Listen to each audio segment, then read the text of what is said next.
I'm Slow Motion, welcome back to the channel. Our tow pig's had a leaking radiator for quite a while now. It's getting worse, so we're gonna upgrade it. We got one of the cheapest all aluminum radiators we can get. We're gonna check three things on it. We're gonna check quality, we're gonna check fitment, and we're gonna check function. Quality, we're gonna make sure all the welds, everything looks good. Fitment, we're gonna make sure, see if it fits just as good as stock. And then function, does it function just as good or better than stock? Come on in here close so you can see what I'm looking at.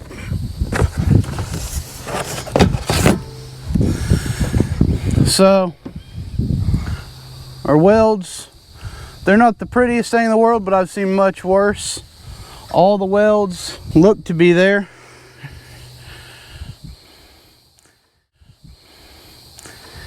We got our trainee cooler lines, our coolant lines, our oil cooler lines. These need tightened. We got our pepcock. Everything looks to be in the right location. We got our spots for our fan shroud here. So I would say quality seems to be pretty good, as long as it don't leak. All right, the old one is coming out. You can see the problem. She's cracked right there. She's been leaking right here this whole time. Common issue with these that got the plastic caps on the end. It cracked, but it's also leaking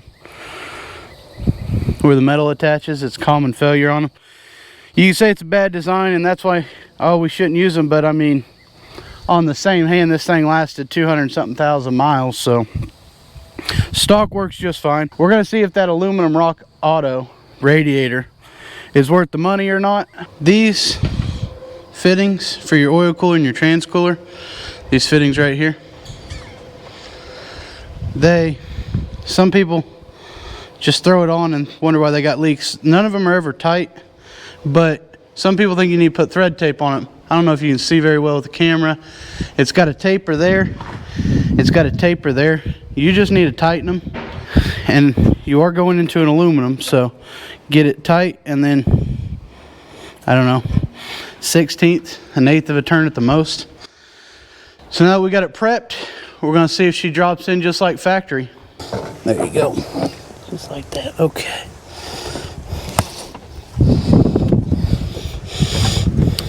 And rubber. Now, let's look at our holes. Looks pretty darn close there. This tab looks a little tweaked. Definitely having to put a little pressure. This one hits first. This one's a little off. But ultimately it looks like a pretty good fit, so I'm going to get my rubber pieces. You can let go of that.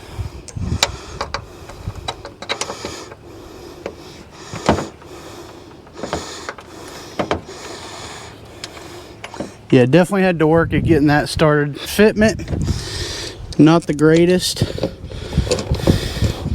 but it's cheap. You do have to wiggle it a little bit to get it to go where you want it. I used to have an 06 Chevy and I had to put a radiator in it. I just put an OE back in it, but I thought you had to take this closeout panel off to get to it. You don't have to mess with that closeout panel. Although if you're looking for a how-to, there's plenty of how-to videos out there. We're really just seeing if this is worth your money. Fitment so far, I give it a 6 out of 10 on fitment so far. Now we'll go back, finish tightening this one. It definitely looks pretty in there. I like that. That's that looks beautiful. So the lower shroud should come in here and it should sit right down on these. And that's, see those little brackets right there? They should hold that lower shroud. I'd say, here, see if you can get them now. This little bracket right here, the fan shroud, just the lower part just sits on it. So, and it looks like she's right about where she needs to be. Fan's not hitting. Once we get the upper, she'll be a little more rigid. So far so good, but we got to connect some lines before we connect that. So got ourselves a brand new thermostat. While you're in there, I wanted to replace the water pump, but my bank account said no. You see, I'm not fully cured, but I am getting better. I suffer from what I call while I'm in there syndrome. And, you know, while I'm in there, we might as well do this. Well, while I'm in there, we might as well do that. While I'm in there, we might as well do that. So, all right, we got our lower radiator hose on. Now we're going to connect our training cooler lines, see how they snap in. And then our oil cooler lines, see how they snap in. So far, everything seems to be fitting all right. I really don't have too many complaints so far. So it should just snap in. Should hear a nice positive click. And then this plastic piece should just slide right on over. Give it a good tug. Upper training cooler line, you should hear a nice positive click.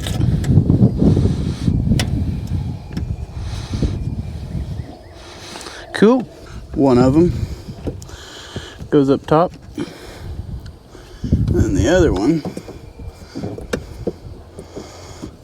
I can't remember, but I think it goes on the outside of the air box.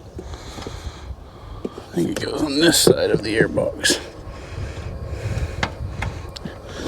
Yeah, and then the air box will slide in there. So far, everything's fitting great. That one was a little stiff. I don't know if that's our old line or their fitting, but she's on there.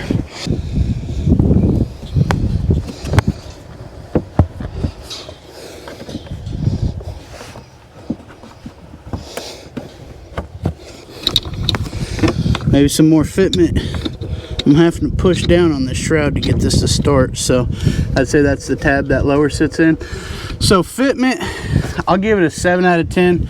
It's not good, but it's good enough. Got this throttle body all cleaned up, got it all shining. It was full of gunk. If you're curious how I got it all cleaned up, I just went ha, spit on that thing, got it all shined up. I tell you what. Nasty. Fan shroud, about as sturdy as plastic can be. Upper radiator hose, we'll get her. She seems to connect nicely. We'll go ahead and snap this piece in. I do believe that snaps in there. That snaps in there, and this one's supposed to snap in somewhere.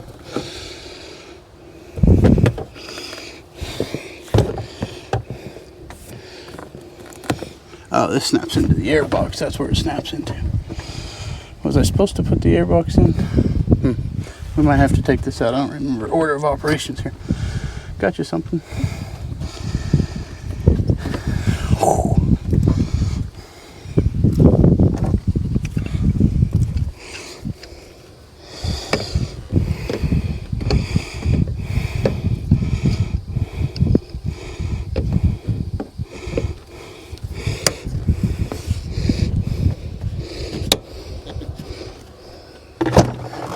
We are closer.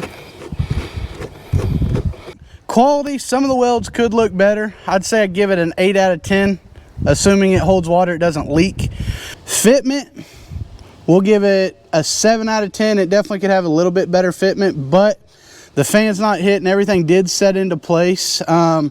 This kind of straightened up as I tightened it, but either way, we had to kind of maneuver a little bit, but we got it in there. Function, we're going to fill this thing up with coolant, and we'll let you know on the function here in a minute. The truck's just shy of 210 degrees, and here we go. So we go to this side of the radiator, which is, you know, the heat travels all the way through the radiator, and look at this. The engine's 210 degrees, and I can touch this. I'd say aluminum does pretty darn good. So far it seems to function just as good as a stock radiator. I'm in at about 400 bucks. Being that I got the bigger radiator, there's two different sizes. I got the bigger radiator, I got the oil cooler and the training cooler built into it. An OE was going to be like 450 bucks. So I'm in at the same price as an OE replacement. I could have got a cheap aftermarket one for about 250, but for 400 bucks we got an aluminum radiator. We'll see how it does, but I'd say function, I'll give it a 10 out of 10 unless it starts leaking or we start overheating.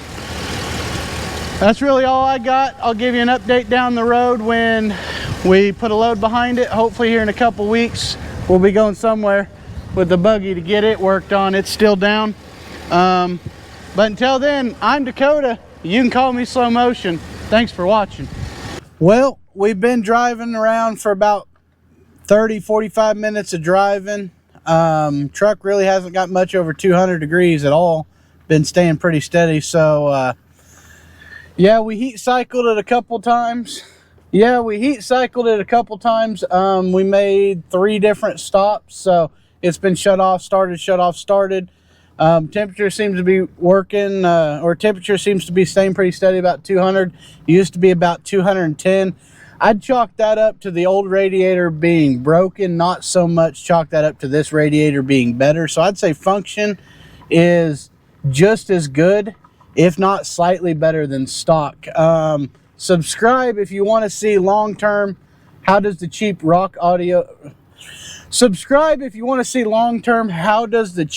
Rock Auto radiator work.